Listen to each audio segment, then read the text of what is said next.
first of all, when we talk about multidisciplinarity for a department, what that means is that you are prepared to teach students who come from different disciplines, which means in my classroom, I don't have only English majors. I have engineers, I have scientists, I have sociologists, I have historians, and I have students who signed up to do English literature or literatures from other places. But we are really looking at a number of different students, and so you are also therefore tailoring your class to accommodate different interests. And again, this is not about watering down or not teaching what you have to, but really you are also then broadening the way that you teach, right? You acknowledge the presence of the engineers, you acknowledge the presence of the scientists. So that's one.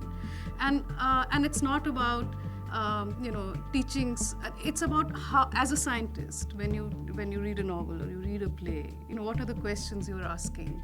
Really teaching you how to ask a question. You mentioned critical thinking. I think that's really important. One of the courses that I designed for the SHS students, it's a mandatory course. It's called academic writing, and what it really is a course that talks about how to ask a question, how to respond to it. And this is, of course, we are teaching you to write, but in your papers, and it's not discipline specific, which means that I can introduce an essay by an anthropologist which talks about science, right? How does gender figure into the discourse of science? How do biologists talk about reproduction, right?